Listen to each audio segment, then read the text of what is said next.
नमस्कार दोस्तों, मैं हूं आपका दोस्त रोहिताश यादव। आपने पूछा कि सर स्नो के नाम से एक नया टोकन लाए हैं आइस वाले। तो भाई देखिए, यहाँ जो आपका सवाल है वो जायज़ है कि नया टोकन जरूर लेके आए। कितना सक्सेस होगा या क्या हो सकता है, कितनी सप्लाई है, चलो इसके बारे में डिटेल में आपको बताता हूँ, क्योंकि आप ही लोगों ने पूछा सर इसको जरा खोलिए आखिर है क्या ये। बहुत ही जल्दीबाजी में देखिए एक टोकन लाया गया है। अभी जैसे अगर मेरा पॉइंट ऑफ व्यू अगर जानो तो देखो अभी इसकी जरूरत नहीं थी, क्योंकि अभी आइस जो अपना मेन टोकन है वही अभी पूरी तरीके से ना तो डेवलप हुआ था और ना ही अभी उतना कोई उसने हाइप पकड़ पाई थी, क्योंकि कहीं ना कहीं OKX ने पहले से ही उसके साथ गेम कर ही दिया। क्योंकि ये क्या हुआ, कहीं ना कहीं आइस टीम की जो जल्दीबाजी है ना, मुझे लगता है कि शायद वो एक वजह है जिसकी वजह से कहीं ये फंसते जा रहे हैं। कहीं भी अलग तो ऐसे ही रहा है कि शायद बहुत जल्दीबाजी में डिसीजन ले रहे हैं और बहुत जल्दीबाजी में ये चाहते हैं कि हम कामयाब हो जाएं। तो मेरे भाई देखिए, कामयाबी धीरे धीरे मिलती है, अचानक से जो उड़ते हैं वो गिरते भी उसी हिसाब से हैं। तो यहाँ मैं तो देखिए ये एडवाइस देना चाहूंगा, अगर आज टीम को ये समझ में आया तो मैंने ट्वीट किया भी है कि भाई देखिए स्लो स्लो चलिए, इतना जल्दी उड़ने की जरूरत नहीं है। क्यों, अभी या तो मार्केट के सेंटीमेंट ऐसे होते हैं, चलो ठीक है मार्केट बहुत अच्छा बूम पकड़ रहा है तो यहाँ आपने टोकन ले आए, चलो कोई बात नहीं। लेकिन अभी ऐसा भी कुछ नहीं था। दूसरा, अभी तक आपका जो आइस का ही बहुत सारा ऐसा लफड़ा है जो अभी तक वही नहीं सुलझा, कि OKX वाला लफड़ा कहीं ना कहीं अभी भी थोड़ा पेंडिंग में ही है। कहीं ना कहीं देखिए बातचीत तो उसकी बंद कर दी है, उसमें ज्यादा कुछ हो नहीं रहा है। और न ही अभी तक आइस टीम ने आगे ये बोला है कि आप जो वॉलेट का जो हमने एड्रेस डाला हुआ है क्या उसको चेंज करना है, नहीं करना है। तो जो भी है, जब वो अगर नहीं बोल रहे हैं तो देखिए जिसका भी OKX का वॉलेट का एड्रेस उसमें पड़ा हुआ है तो पड़ा रहने दीजिए, आपको उसमें कुछ भी चेंज करने की जरूरत नहीं है। टीम बोलेगी तो आपको अपडेट देंगे, उस टाइम पे आप जो है उसको अपडेट करना। जब तक नहीं बोल रहे हैं तब तक आप भी चेंज मत कीजिए। तो मुझे लगता है कि शायद पर्दे के पीछे शायद कुछ कहानी हो गई हो जो शायद बाहर निकल के ना आई हो। अब वाइस वाले तो यही बोल रहे हैं कि हमने जो अपने लॉयर्स को सारा केस सौंप दिया है, अब वो देखेंगे किस तरीके से क्या इनके ऊपर केस करना है। अब जो भी है देखिए, ये अब पीछे चलेगी बातें, जो होनी थी हो चुकी है। इसका प्राइस अब आपके सामने है और फिलहाल ₹1 से नीचे ही चल रहा है। वो कभी 60 पैसे, 70 पैसे, 80 पैसे तक ये सब इतना ही प्राइस इसका आइस का चल रहा है। अब आते हैं जो इनका स्नो, यानी कि स्नोमैन मीम कॉइन जो ये लेके आए। पहला तो इनका जो सबसे बड़ी गलती थी, इनमें गलतियां पहले बता देता हूं, अच्छा ही तो पता नहीं बात की बात है, वो आप बताइए इसमें क्या अच्छा है। इसकी सप्लाई देखिए आपने कितनी है, लगभग 888 ट्रिलियन, यानी एक क्वाड्रिलियन में थोड़ा सा ही कम है। 888 ट्रिलियन के आगे 888 बिलियन, 888 मिलियन और उसके आगे ये नंबर है, यानी सब 4 बार आपके 888 लिखे हुए हैं। तो आप राउंड फिगर में एक मोटा मोटा ये समझ लीजिए 889 ट्रिलियन आप इसकी टोटल सप्लाई है किसकी, जो स्नो इनका जो मीम कॉइन आया है उसकी। तो भाई इतनी सप्लाई के साथ मीम कॉइन कहां सक्सेस हो जाएगा, कोई मतलब ही नहीं बनता। एक बार को ठीक है जब स्टार्टिंग में आएगा तो थोड़ा बहुत हाइप पकड़ भी सकता है, लेकिन इतनी सप्लाई के साथ तो ये मीम कॉइन देखिए कहीं नहीं पहुंचना। ये जैसे और मीम कॉइन्स अटके हुए हैं उसी तरीके से ये भी कहीं वही 5 7 8 वो जीरो के बाद कहीं एक प्राइस अटक जाएगा जाके, क्योंकि अभी मुझे नहीं लगता कि 8 और 9 जीरो के बाद ही इसका कोई प्राइस शुरू हो रहा होगा। मैंने इसको चेक भी नहीं किया कि क्या चेक करना था, मैं इसमें इंटरेस्टेड मैं हूं भी नहीं वैसे। तो इसका प्राइस मुझे लगता है कि कम से कम 8 से 9 जीरो लगने चाहिए तब जाके कोई नंबर होगा।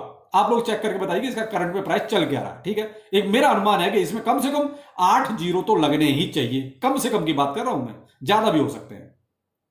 तो भाई इसकी लिक्विडिटी रखी इन्होंने एक इथेरियम की।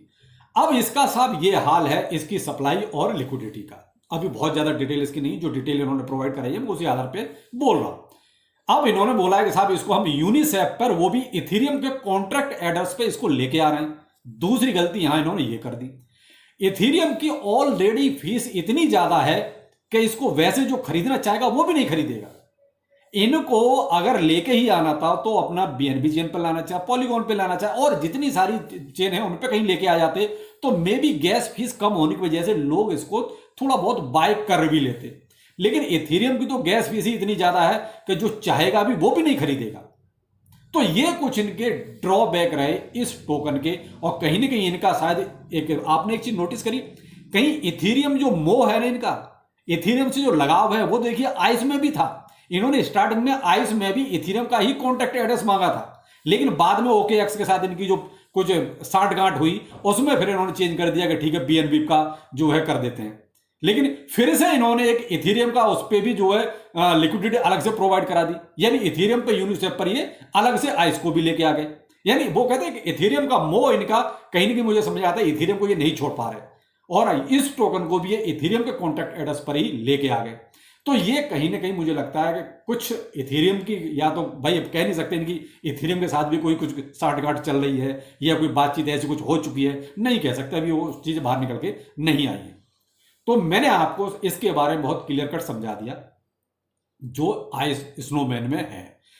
अब मेरा पॉइंट ऑफ व्यू है कि भाई देखिए, मैं इसमें कुछ भी बाय नहीं करने जा रहा हूं क्योंकि ऑलरेडी मीम कॉइन्स बहुत हैं पहले से मार्केट में, अब इसको और क्या बाय करना। लेकिन भाई देखिए, मैं आपको एक चीज और क्लियर बताऊं, मैंने अपना ओपिनियन बताया है, भाई आप अपने अकॉर्डिंग जो भी डिसीजन लेना चाहें ले सकते हैं। क्योंकि मैं अगर इसमें सप्लाई कम होती तो थोड़ा बहुत शायद कहीं 1% सोच भी लेता, लेकिन सप्लाई इतनी ज्यादा है और वो भी इथेरियम पर आया है, तो भाई वो कहते थोड़ा बहुत जो मन बनाया भी था वो भी खत्म कर दिया। तो भाई अब मैं तो इससे दूर हूं, मैं स्नोमैन मेम कोइंस को बिल्कुल भी हाथ नहीं लगा रहा हूं। हाँ, आइस में मेरा ऑलरेडी जो चल रहा है वैसे ही चलता रहेगा, माइनिंग मेरी कंटिन्यू है और उसको जो भी डेवलपमेंट होते रहेंगे मैं उसके बारे में आपको डेवलपमेंट के बारे में बताता भी रहूंगा। लेकिन भाई इसके बारे में तो ज्यादा कुछ पूछना भी नहीं और कुछ बताना भी नहीं। हाँ, कुछ ही अगर सप्लाई बहुत कहीं अचानक से कम कर दें तो एक अलग बात है, वरना भाई बहुत ज्यादा कुछ होना नहीं है।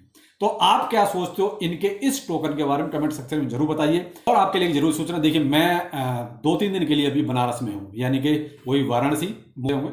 तो अगर इसके नियर बाई कोई है या बनारस से कोई है जो भाई मुझसे मिलना चाहे तो देखिए मैं आपको एक बहुत क्लियर कट बोलूं, मुझे आप अपना जो है कॉन्टैक्ट नंबर टेलीग्राम पर पर्सनली डीएम करें, ना कि जो ग्रुप है ना हमारा सीसीएम न्यूज ग्रुप, उसमें मत पोस्ट करना क्योंकि वहां आपको कोई ना कोई स्कैमर भी कॉन्टैक्ट कर सकता है। तो प्लीज उसमें कोई भी नंबर अपना कॉन्टैक्ट नंबर पोस्ट नहीं करना, ठीक है। और इस वीडियो का कमेंट सेक्शन में भी आप बता सकते हैं कि कौन कौन बनारस से है, तो मैं उधर से आपको ऑटोमेटिकली अपना कॉन्टैक्ट नंबर आपको दूंगा, तो हम फिर आपस में कॉन्टैक्ट कर लेंगे। लेकिन भाई ये चीज कंफर्म रखिएगा, किसी को भी कोई भी अगर डिमांड करता है तो उसको कोई भी किसी की डिमांड पूरी नहीं करनी है, किसी को भी कुछ नहीं देना है। क्योंकि कॉन्टैक्ट नंबर जब पब्लिक हो जाता है तो मे भी हो सकता है कई बार इसमें जो फ्रॉडी हैं वो भी आपको कॉन्टैक्ट कर सकते हैं। तो किसी को भी कोई डिमांड अगर करता है तो तुरंत उसको ब्लॉक कर देना है, चाहे मेरा ही नाम लेके क्यों कोई अगर आपको बोलता है तो भी आपको उसको तुरंत ब्लॉक कर देना है, किसी को भी एक पैसा नहीं देना है, ये ध्यान रखिएगा। क्योंकि कॉन्टैक्ट नंबर मैंने कहा ना कि कोई भी कॉन्टैक्ट कर सकता है, तो इसीलिए कह रहा हूं आप मुझे टेलीग्राम पर प्राइवेटली आप मुझे वहां पर मैसेज छोड़ें तो ज्यादा बेहतर रहेगा। तो चलिए फिर मिलते हैं किसी नए अपडेट के साथ। नमस्कार।